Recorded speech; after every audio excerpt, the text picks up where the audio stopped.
Hi, my name is Jade Youssef, and I'll be talking about childhood development and learning in birth to 12 years. The three domains we'll be covering today are physical, cognitive, and social and emotional, the first being physical development. Infancy is a time of rapid growth and development. Children are already born with reflexes from birth, the first being breathing. Motor skills will develop in two trends from the head down, and this can be seen as they learn to hold up their heads, then sit, then walk, and the proximal trend from the inside out as they use their arms, hands, and then fingers. Early childhood is a time of physical activity as they learn gross and fine motor skills. Gross motor skills being movement of the larger parts of their bodies like their arms and legs, and fine motor being the more intricate, precise movements of their hands for things like writing and drawing. Development starts to slow down in middle childhood in comparison to the previous two stages. Their gross motor skills become smoother, so walking becomes less awkward, and their fine motor skills become more refined in things like drawing and handwriting. And puberty and growth spurt are major physical changes in early adolescence. The next domain will be cognitive development. The information processing theory is how a child acquires, interprets, and remembers information, and how processes of perception, memory, and attention change over development.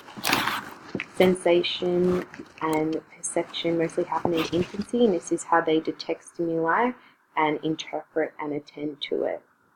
And this will improve throughout their lifetime.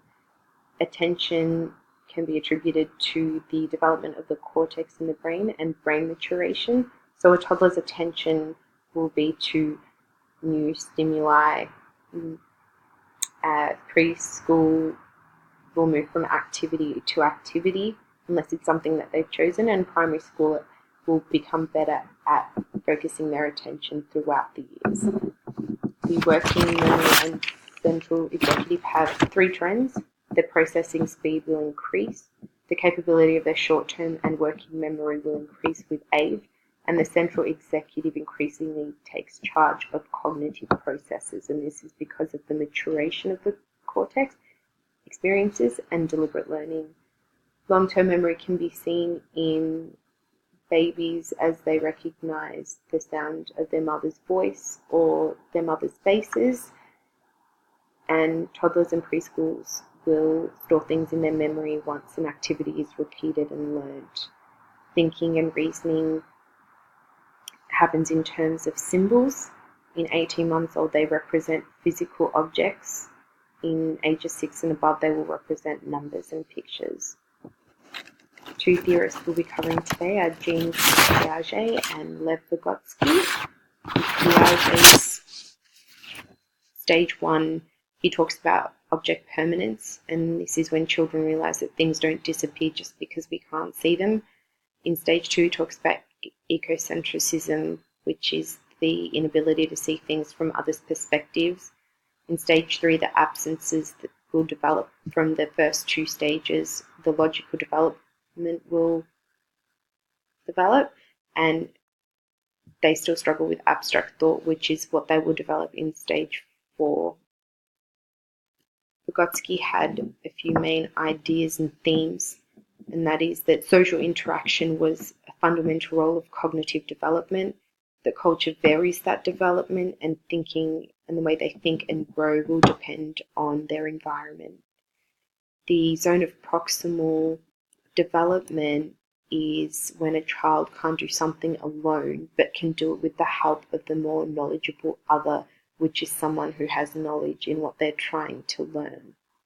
The next domain we'll be talking about is social and emotional development. Erik Erikson's theory addresses two conflicting emotions, and then dependent on how they are addressed will either give the person lasting personal assets or they will dwell on their social and emotional problems.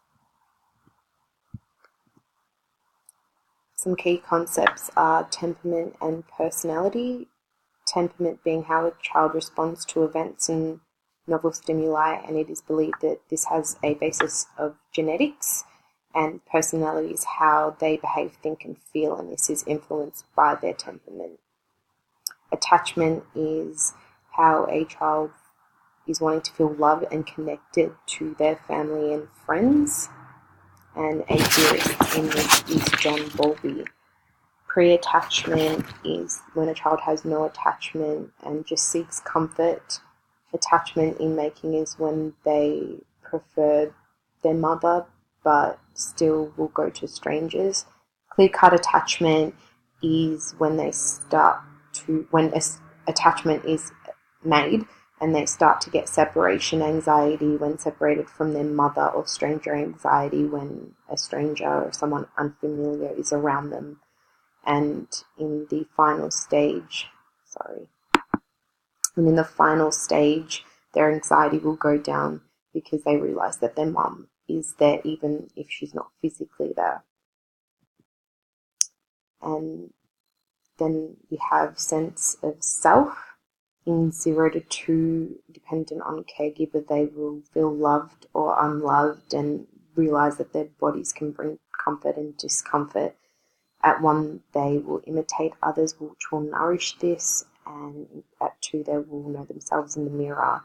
In early childhood, they'll start using things such as I, me, mine, and they will start asserting their independence and label their emotions. In middle childhood, they become aware of their abilities being poor or doing something well. They'll set goals that are achievable within their talents and limitations and will compare themselves to others. And in early adolescence, their self-esteem will go down because of the changes in puberty. They will think of themselves as the center of attention and think of themselves as unique and invincible. In moral reasoning and behavior, in 0 to 2, they'll start saying things like uh-oh when they have done something wrong or dropped something. In 2 to 6, they realize that harming people is wrong and guilt will start to begin. In 6 to 10, they will increase their empathy and have shame and guilt when they've done something wrong. And in 10 to 14, they'll start to follow rules for the sake of themselves. And a theorist in this is Holberg. And in stage 1, he noticed that there was no difference in right or wrong in children, and that they work for rewards rather than punishments. In stage 2, they want to please people and get approval. In stage 3, they start to realize that something that's morally right might not always be legally right, and their morality is based on principles rather than mutual belief. That transcend mutual beliefs. And I just want to touch on diversity in these domains. So there are differences in diversity in these 3 developmental changes, and this can be because of ethnicity, culture, and family income. So ethnicity, culture, and family income and SES, which is socioeconomic status, will differ the development of children. So when someone comes from a lower income environment, they might not have access to books and learning objects like someone who comes from a wealthier family. Ethnicity and culture, things will differ across this dependent on what parents believe and what they have been brought up and taught. So when we look at the early years learning framework, there are principles, learning outcomes, and practices.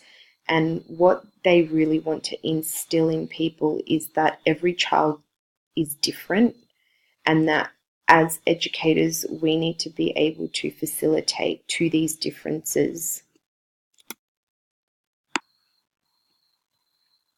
And so does the National Quality Framework. And here is a list of my references for the pictures and information. Thank you so much for listening. I hope you have a good night.